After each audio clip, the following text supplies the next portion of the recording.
You're listening to hashtag no filter with Zack Peter. That's me, your naturally platinum blonde pop culture connoisseur. I'm the reality TV junkie, self-improvement addict, and host with only the hottest tea spilled fresh weekly. For more hot takes, go and give me a follow at Just Plain Zack. I always keep it funny and I always keep it cute. Oh shit, I think I totally fucked this up. Hold on. Wait a minute, guys. Hold on. Let's try this one more time from the top. From the top, make it drop. That's some wet and gushy. Okay, there we go. That should be better. Hi, guys. Can you hear me okay on the YouTube? I'm going to try this one more time. Hold on. Sorry, I know we're live. I normally don't do Monday live episodes, but I figured why not try something new? So let me know if you can hear me okay in the YouTube live stream. I'm going to try to take it one more time from the top on the podcast, which I'm also trying to record right now too. Bear with me, guys. Sorry.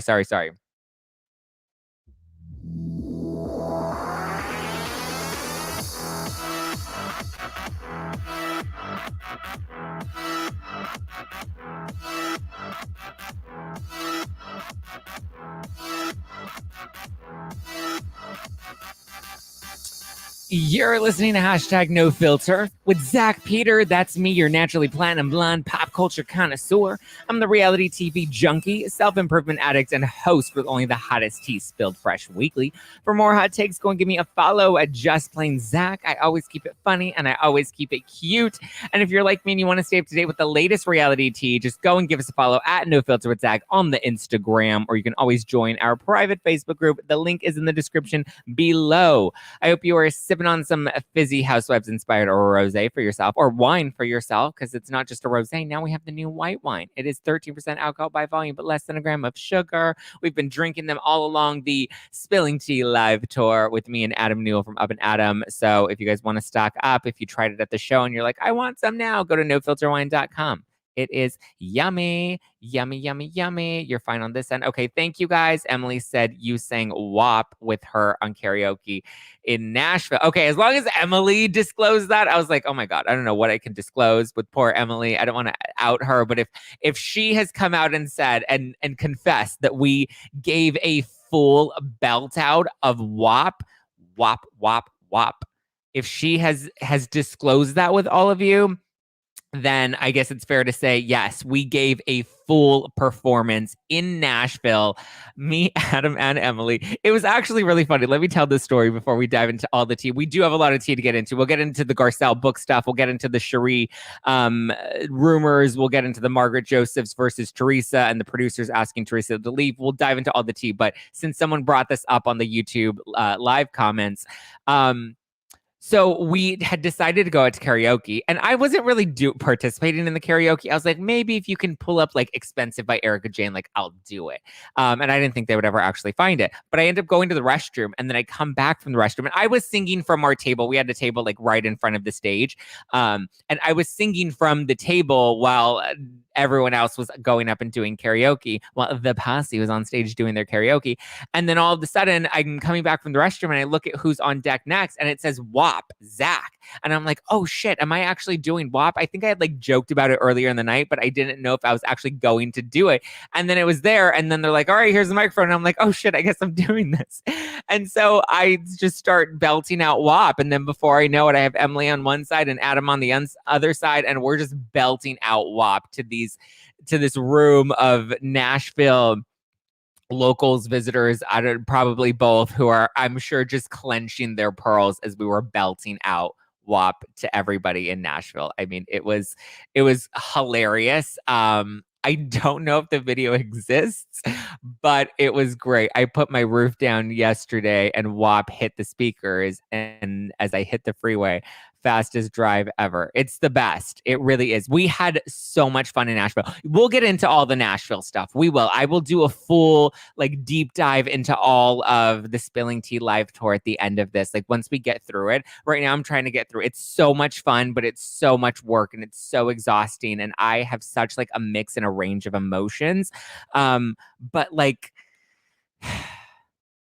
this process has really been like a dream come true of mine to go on tour and to, I mean, Adam and Jason have been like such an incredible team to work with. Emily is like insanely incredible to us and so supportive. And it's been incredible. Sorry, Adam and Jason are both texting me right now. Um, and I can't listen to the audio notes, and I'm not going to play them on the show because who knows what they actually say. But anyway, there's a lot with this tour that I am just so overwhelmed and grateful for. And I give a little bit of a preview into like the LA show and a little bit into Nashville. I was on Hot Takes and Deep Dives today with my friend Jess Rothschild, who's going to be at the New York show. I was on her podcast today. So if you go to listen to Hot Takes and Deep Dives, we talk a bit about the tour. We talk a lot about Bethany. We do a full Bethany deep dive. You know that if you listen to Jess and I when we collab on each other's shows, Bethany's always a topic of conversation for us. So yeah. But like I said, a full episode on the tour will be coming soon. We have the behind the scenes series that's also going to be starting to drop this week, I believe. So if you want all of the behind the scenes and like the footage that we've personally, I know Jason from Down with Jason has been releasing like behind the scenes vlogs on his channel, which if you haven't checked them out, they're hilarious and they're great. But Adam and I and our cameraman have also been filming a ton of extra content that we're now in the process of editing all together, and we'll have one full behind the scenes of LA, one full behind the scenes of Nashville, and one full behind the scenes of New York. That is on our live stream VIP tickets. So if you want those, then you have to get the VIP, either the bundle or the VIP tickets for the individual shows. For each of those. Zack, I need to replay Nashville. Can't get it to work. It should be working on your Stellar account. If you're having any tech issues, guys, then please reach out to Stellar. They handle they are probably way better at helping us than at helping you guys than Adam or I would be when it comes to the tech issues. So Stellar, in the email when you bought your tickets, you should be able to access that. I do know that there was a new file for the Nashville show that was re-uploaded because we wanted to make sure we extended those. Originally, they were only supposed to be available for 7 days after each show, but we decided to extend it until the end of the month. So they're available until May, all 3 shows, if you buy those tickets, if you buy the VIP tickets. If you only get the GA tickets, which were the $4.99 tickets, then you only had access to the stream itself. But the rebroadcast is available for the VIP ticket buyers. But yeah, so oof. And I also have to add that all month long, you know, Adam and I have been trying our best to stay healthy while traveling on tour, which is why I have to give a shout out to my pals at Pure Cane because they've been so amazing. They've been so supportive of me for so long, and I'm excited to have them as a sponsor of our tour. Pure Cane is an all-natural zero-calorie sweetener, so we can meet our sweet tooth fix without the gnarly sugar bomb. But for me, the best part of it is that it tastes just like sugar. It's made from sugar cane, so it has that nice sweet flavor to it. Even better, it's diabetic friendly, it's vegan friendly, it's keto friendly. So whatever your goals are, Pure Cane is here to help. You can mix it in your favorite drinks, swap it for your favorite baking recipes. The options are endless. Thank you, Pure Cane, for keeping us and our Spilling Tea tour guests happy and healthy. Guys, if you want to give Pure Cane a try, I highly suggest you go and check it out at purecane.com. That's purecane.com. It's also available on Amazon. If you want to order it on Amazon, it's in my Amazon storefront. So there you go. What should we start with first? Margaret Joseph's, Sheree Zampino, Garcelle's book. We'll get into the Garcelle's book, but let's start with Margaret Joseph's, who has now revealed or confirmed that Teresa and Louis were asked to leave the Nashville house after the big fight, which Adam and I went to the spot, the Nashville Underground, which will be part of our behind the scenes series. But we went there to see like where it all went down, and we definitely painted the town. I was going to say paint the town red, but I guess in this case we painted the town pink for Spilling Tea Live. But so after that whole fight where Teresa slams all the dishes over at Margaret and throws the drink at her and then like storms out, calling her a see you next Tuesday and screaming throughout the whole bar, I guess is what it was called. A bar, arcade. I don't know. I guess it's a bar. It was like a big bar though, or like a bar strip. I don't really know how to describe the Nashville Underground. But anyway, Margaret Josephs was on Kate Casey's Reality Life podcast, and she said that there's a reason we didn't see Teresa actually leave the house or have a conversation with Louis about, oh, we should leave. We're going to leave the house. Margaret's like, read between the lines. There's a reason we don't see that scene because that scene didn't happen. The producers asked them to leave because they didn't think that she should be staying there, which, I know that's right. Zack Peter, have you spoken to any housewife within the last 2 weeks aside from Margaret Josephs? If so, who was it? Have I spoken to I think you mean a New Jersey housewife in the last 2 weeks aside from Margaret.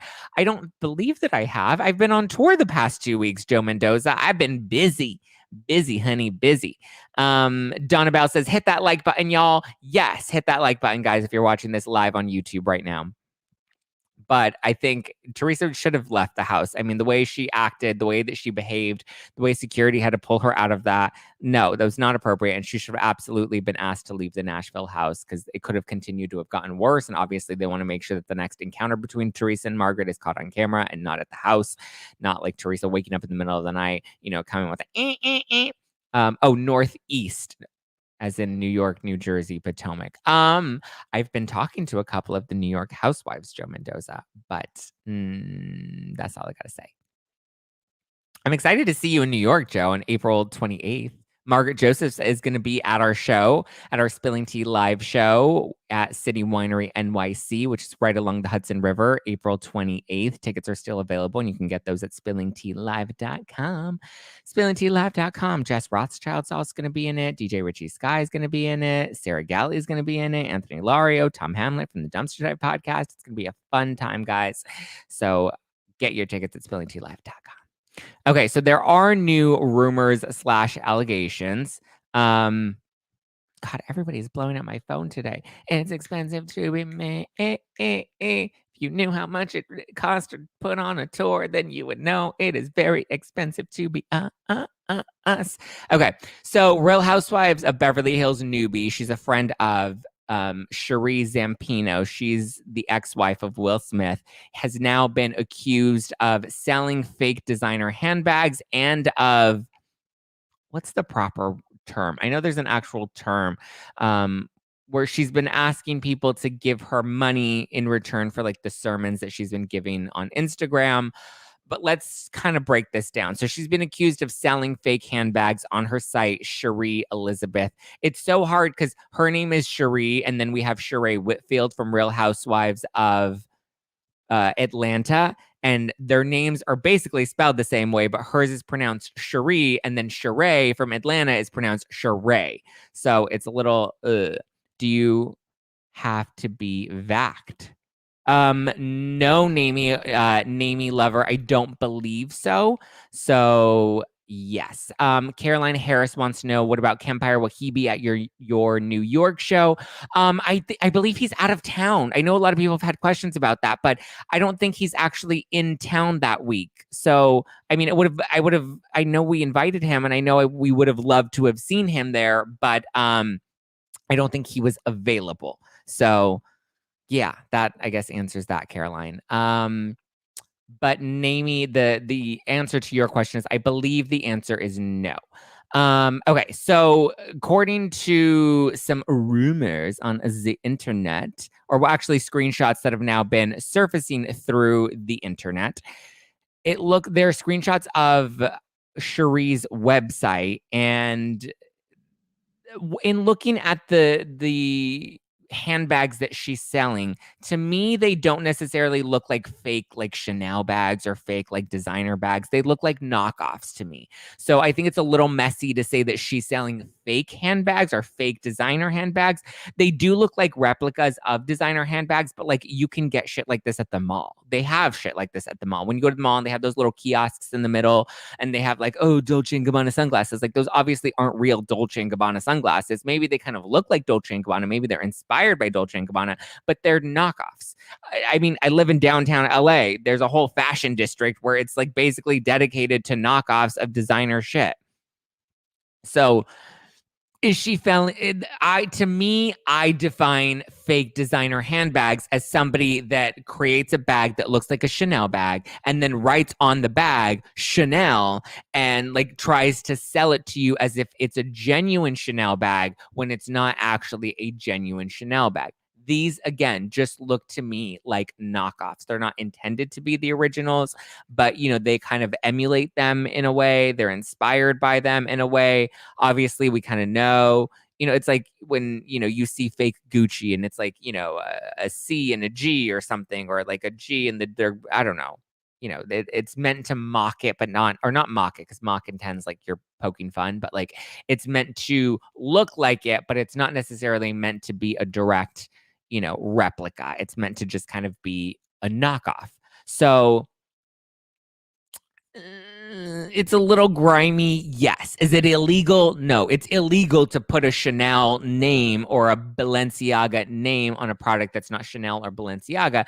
That is illegal. But in this case, stealing some inspo to kind of create something that kind of sort of looks like it, so you can kind of sort of get away with looking rich, or like you can afford these expensive things, whatever. Yes, Val Porter, emulate them.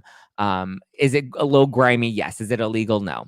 But here's the other part, and this is the part where I start to take a little bit of issue with some of the rumors regarding Sheree. She's been also asking for like Venmo and Cash App tips after some of the sermons that she's been giving on Instagram. She is very religious. She loves to preach to the people, and I think that that's great. But there are a couple of captions that people have been taking issue with in regards to asking people to give her donations. So one of them being, if you don't sow a seed, you will have nothing to reap and will not grow financially. So the wording's a little iffy. It could mean a lot of different things, but so here's like the full caption. Many ask about sowing into these words. Sowing is an opportunity. Sowing isn't like sowing seeds. Sowing is an opportunity, a way of spiritual agreement and participation. Even $1, it's still a legit seed. Remember, what you reap, you will sow. Sowing what you reap, you will sow. Therefore, no sowing equals no reaping. Let's get into agreement and grow together. And then she lists her Cash App after that. So in this, it looks like she's implying, I'm not trying to make up words for her, but in reading this caption, it looks like it's implying that sowing your seed and investing in your future means investing in her. How giving her $1 is investing in your spiritual future, I don't fully understand that. So people are comparing her to Mary Cosby and saying that, ooh, this is also maybe a little culty, maybe a little weird, maybe a little, interesting. Hi, Maria Gonzalez. Welcome to your first live, my love. So to me, this also seems a little slimy. Because for me, it's the insinuation that giving her money is the seed. You're planting the seed in her. Okay. Saying that out loud sounds a little sexual, and I don't mean it to be. But that's kind of what she's saying, though, right? Talking like a cult leader. Yeah, Amber. It does sound a little cult leader-ish. Sounds very prosperity gospel-y. And like, here's the thing. Because people on YouTube, people in podcasts, people that go live on Instagram, they ask for donations. They ask for tips. They say, hey, if you're enjoying this content, send some love my way. I know there are super chats here on YouTube. When I go live on Instagram, there are badges that people can send. I'm always very appreciative and grateful of when people send any sort of tip or donation, because to me, that's sweet. And if she were just asking for donations, like, hey, if you guys enjoyed today's message, I'll, thank you for all the love and support. It's appreciated. If you want to send me some love, here's my Venmo, here's my Cash App, here's my whatever, if you guys want to. But in this case, she's directly kind of saying, give me money, and that's you planting a seed into your future. What does that mean? Is it like a Jen Shaw Trump kind of future where, you're taking my money because you're going to invest it for me? Is it a Tom Girardi sort of investment sort of deal? Not comparing her, but I'm just asking questions. Like, what is the investment in? Is it a Mary Cosby type of investment where you give me your money and I'm going to make you closer to Jesus. Like, what is the seed that I'm planting by giving you money directly? And I understand, because there's also like that whole manifestation piece of things where they're like, you have to spend more money in order to get money. And the more you invest into your life, the more your life is going to give back to you. I get that. But in this case, she's literally being like, here's my Cash App. Give me $1, and that's a legit seed into your growth. Let's grow together. It feels very Mary Cosby to me. I'm not going to lie. It feels very preachy, and like not the good kind of preachy. It's like one of those TV pastors. The TV pastors are the ones that are out there driving the real nice fancy cars and asking for donations for the church. And really they're kind of pocketing it and benefiting it. And I'm not saying that that's what Sheree is doing, but I feel like we can very easily fall down that slippery slope in this direction. That's a polite way to put it, right? I'm not going to get sued for that. Allegedly. That's what everybody loves to say. Allegedly. Okay, let's talk about Garcelle's book for a minute, because that raised a lot of questions and speculation, and Erica Jane tweets her new book that recently came out that Erica Jane threw into the trash, and everyone's like, oh, Erica, you're a petty mess. You're no longer a pretty mess. You're a petty mess. And Erica's like, well, don't use me to sell your book. And then people are like, well, she didn't say anything about you in the book, but she doesn't really say anything about Erica in the book. And then Erica then clarified it. She's like, it's not that she said anything about me in the book, but she does talk about Rinna. She does talk about Amelia. She does, Rinna's daughter. She does talk about Kyle. And so she's like, and she is using me and using my very delicate and personal legal issues to promote her book, which I get. But also at the same time, it's like when you're on a press tour and you're on a reality show and one of your co-stars is in a situation like Erica's, like questions about them are going to come up. Like that's just going to be a natural thing. So I don't know what, like Erica does kind of have an argument, because it's like, okay, well, if we really, because like Garcelle is talking a lot about Erica on The Real, and she's giving like her opinions about Erica and what she thinks about Erica. And it's like, if you weren't trying to utilize Erica for your press, then you could just be like, look, her stuff is her stuff. I'm not getting into any of that. You're going to have to watch the show to see her behavior. But, her and I maybe aren't on the best terms right now. You could easily say something like that, but Garcelle's leaning in a lot more, which to me is kind of saying she wants to kind of capitalize off of this a little bit. I mean, and can you really be upset with her? She has a book to sell and she's trying to sell it. And Erica, I think, is really helping her make some sales, especially after posting on Instagram that she threw her book in the trash. Well, I have the excerpts from the book. I was reading through them this morning, and Erica did say that, or we do know that there is some beef with Rinna and with Kyle in relation to the things that were brought up in the book. Let's get into what she actually says about the other women in the book, because she talks about all of them. So she brings up this scene on Real Housewives of Beverly Hills where she asked Rinna if dancing in her underwear on Instagram could be affecting her daughter's eating disorder and issues with body dysmorphia. She says, Garcelle, that it was a very heartfelt moment, that she thought it was a mom-to-mom type of bonding moment, because she, as a mother, also was kind of, oh my God, is that Adam? Of course, Adam's calling me. Of course, Adam, can people tell Adam I'm live right now on the internet and I'm trying to tape? Actually, let me answer this. This might actually be kind of funny. Hi, you're live on YouTube right now. I just want you to know that on the podcast. Oh, no. Hi. Can I call you back in like 10, 20 minutes? Absolutely. Everybody go to purecane.com. Bye. Shut up. Bye. Okay, so there's that. Yeah, thank you. Adam made a fun little cameo. Hi, Adam. Hi. Yes. Hi, guys. Okay, so Garcelle says that it was a fun, heartfelt moment that or not a fun, but a mom-to-mom heartfelt moment that she thought she was having with Lisa Rinna. She didn't realize Lisa Rinna was going to be so offended by it. She also didn't realize Amelia was going to go all fuck off a few days later. and that the reaction from it felt very Mean Girls, which is a fun Twitter term that a lot of people that don't like Lisa Rinna and Kyle and Dorit and all of them and Erica, they call them the Mean Girls, the Real Housewives of Beverly Hills Mean Girls. So Garcelle says that it felt very Mean Girls, and that they would have it would have been better if the fuck off came from Lisa Rinna directly and not from Amelia Gray. She also said that the reunion that season, her first season, was torturous and she felt attacked by them. Then she talks about Kyle calling her out for not paying on her auction item at Kyle's charity event for Children's Hospital. She says that Kyle could have handled that differently as well, and that it was a misunderstanding that she immediately resolved when she spoke to her business manager and realized the payment never went through. She took care of it right away. She said that she brought up to Kyle how the statements affect Black women, insinuating that Black women don't pay their bills. And she says that when she brought that up to Kyle on camera, that Kyle looked very uncomfortable and that Kyle was inwardly screaming to be rescued. She says that Kyle in that moment would have loved to have had a bravo, fucking bravo moment like Denise Richards, and that Kyle wanted out of that conversation. She refers to what Kyle did as snakery. And she says more than she's mad at Kyle, she was embarrassed by how Kyle tried to make her appear on the show.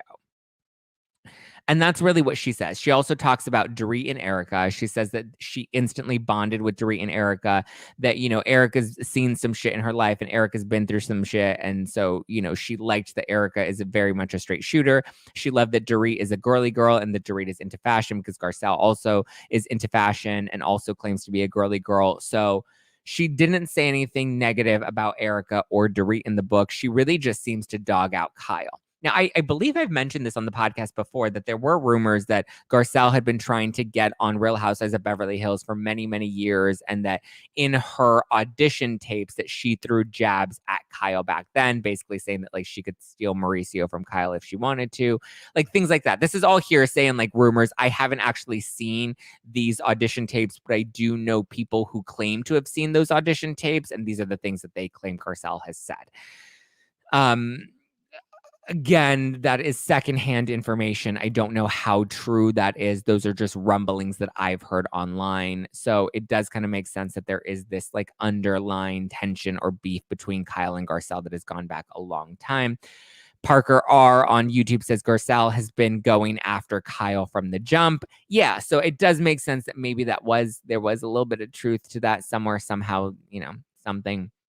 Guys, if you are watching this on YouTube, please hit that like button, hit that subscribe button, and hit that bell notification button. That way the T always pops up in your notifications. So my thoughts on what Garcelle says about the other women in the book. Is it that bad? No. Do I think she should have brought up Amelia Gray at all? No. Does she really come for Amelia Gray? Not really.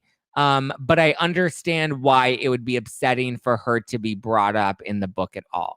Why even, Erica tweeted and she's like, I published my book and I was a New York Times best-selling author. I didn't even have celebrity endorsements like Garcelle did, and I was still able to hit the bestseller list.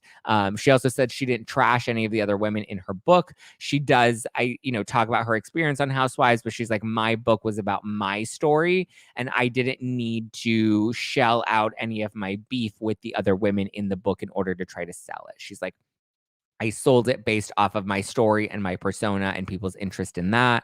So, I mean, again, I think it's a very fine line, and it really depends on which way you tilt your head that day, whether you think Garcelle is really using Erica to promote her book. And it's also, can you be upset with that? She's got, books to sell. But in reading the excerpts from the book, it doesn't seem like she really comes for anybody but Kyle. She doesn't really come for Lisa Rinna. But again, if all of that beef had been settled, then why rehash it in the book again? Why bring it all up again? Why talk about it again? You can really just talk about your experience joining Housewives, but why get into all, some of these little details of, tiffs or beef that you had with the women individually? To me, that just, Joe Mendoza says, I wonder what the timing was when Rinna and Garcelle allegedly had the handshake and when the book was ready for publication. That's a good question. I mean, it really depends. Sometimes books can be busted out and sent from manuscript to the printer within like 2 months. Sometimes it's a lot longer of a process. It all really depends. Donna says, I'm team Garcelle. Like Erica, like she's doing for the victims. Yeah, I mean, again, I don't think the things in the book that she says about the other women are terribly bad, other than I think the biggest, punch she throws as Kyle's way. But I'll let you guys interpret that however you guys want.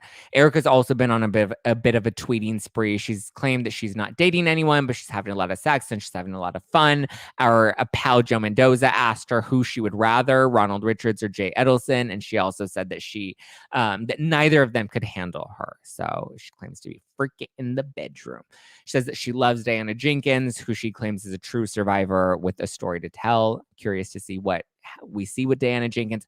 There are also those rumors that some people have been DMing me about Diana Jenkins, like running a brothel or being a part of like some sex trafficking scandal. I haven't found too much about that either. Again, I'm always going to give it to you straight. I'm not going to give you low budget tea. I'll talk about it as it comes up, but I'm also going to give you my interpretation of it. Just like Sheree selling the fake handbags. Are they really fake handbags? Not really. Garcelle dogging the women in the book. Does she really dog them in the book? Not as deeply as the internet would like us to believe. Same thing with Diana Jenkins. All the rumors were mostly just blind items and Reddit theories, but there's no actual legitimate evidence or proof to it. I know Jacques Peterson from the Unpopular podcast did a full episode where he dove deep into the Diana Jenkins stuff. Yes, you're right, Parker. Jacques did break it down a few months ago, right when she was announced as being cast on the show. So this was definitely like maybe December, maybe November-ish, or maybe even at the top of this year. I don't know. You'll have to go to the Unpopular podcast or DM him for that link. But I have talked to him about it. I'm like, look, I haven't found anything. I haven't listened to your deep dive. Sorry. I love you. We're still friends. But did you find anything that sounds incriminating? He's like, no, this is literally just fan speculation and Reddit theories, and none of it has seemingly any merit or substance to it. So take that for what it's worth. Lindsay Hubbard dished on Summer House. She says that the reunion, I think it was to Entertainment Tonight. She says that the reunion is a big gang up on her. She claims that she also didn't know that Sierra was that into Austin, since she claims that Sierra also made out with Alex and Carl that summer. So she's like, how is it that you were so hung up on Austin and yet you were making out with Alex and Carl, both who are in this house? So she's like, so I didn't really understand where Sierra was coming from with these feelings. Obviously, when you're in a situation like a summer house and you're staying with these people and you're filming a reality show and you're drinking so much, like emotions are very heightened. And there's, a lot to really process and all of that. So you have moments like these. So I kind of feel for Sierra. I don't agree with her, getting all up in Danielle's face and throwing a glass at her. I thought that was a bit much. It was a great reality TV moment, but that was also a bit much. But it sounds like the reunion is going to be juicy. I'm curious to see how much Lindsay talks about Austin in the reunion, though. I do know that she, in the Entertainment Tonight interview, said that her and Austin, I guess, are done. That more happened after that Watch What Happens live appearance where she was there in the audience, and he claimed that Sierra was a better kisser and a better lover and all of those things right in front of Lindsay. So she says that more things have transpired since then, and she's kind of done with Austin. She's like over it. She's over him. She's not going back to it. She's like 0, 0, 0, done. So take that for what it's worth. Well, since Summer House does take place in New York, and Adam and I are coming to New York City April 28th at City Winery NYC for our Spilling Tea live tour. It's going to be our final stop. We announced 3 cities, and New York is going to be our last city from the original announcement. And we're kind of sad about that. We're talking about what is next and more dates, possibly, maybe. I think it's kind of definitely, but we have yet to officially make that decision or announce any new cities just yet. So like we have been telling you guys, if you want more cities, let us know, and let us know where you want us to come. We would be happy to come to the next place. So thank you guys all so much for supporting this Spilling Tea live tour. LA was incredible. Nashville was incredible. I mean, this really is such a dream come true for me. So the fact that I get to share it with you guys, the fact that I have a new, Adam and I have been friends for a minute, but I feel like, him and Jason, like we've become real good friends through all of this. And that's very exciting and gratifying. And getting to meet everybody, getting to have the wine at these actual events and drinking them with you and hearing the like feedback in real time. Like it's truly been so special. Hi, Norma Maldonado. I'll see you in New York, my love. You're still selling Spilling Tea merch. Yes, guys, the Spilling Tea merch is back on sale. I believe if you're watching this on YouTube, you can see them all down below under this screen. The merch is back on sale. It is restocked. It will be restocked until the end of the month. So be sure to place your order while you can. We have the individual cities, New York, Nashville, LA, and then we have the master city, the master artwork that has all 3 cities included. So there you go, guys. Get your merch. It's also available. The link is on spillingtealive.com. Tickets are on spillingtealive.com. Live stream tickets are on spillingtealive.com. And like I said, our first drop of the behind the scenes footage from LA will be coming this week. So stay tuned for that. I love you guys. I appreciate you guys. This has been so fun and so exciting to go on tour and see everybody. Thank you, Joe. Thank you, Edward. Thank you, Norma. Thank you, Val. Thank you, Amy. Hi, Renee Ann 89. What's going on, girl? Also, everyone's been asking about the meet and greet photos that we've been taking with you guys at the tour stops. Those are also available. Once we get them from the photographers, those are available on the Spilling Tea Live website. I believe it's spillingtealive.com/Los Angeles and spillingtealive.com/Nashville, spillingtealive.com/NYC. When those become available, that's what the URLs will be. So you can go and check those out there. We love you. Yes, get them now because this is history in the making. You'll want a piece of it. Oh, thank you, Norma. It was so great seeing you in LA, my love, and I cannot wait to see you in New York. Thank you, guys. If you want to follow me, you can follow me at Just Plain Zack all over the internet. Ooh, Coffee Buzz is going to be wearing that hoodie. You get it, Coffee Buzz. You can follow the show at No Filter with Zack if you want the tea. On Instagram, it's at No Filter with Zack. The wine is at nofilterwine.com. Try Purecane at purecane.com and get your Spilling Tea Live tickets at spillingtealive.com. All right, guys. I love you. Appreciate you. I will talk to you very soon. Bye.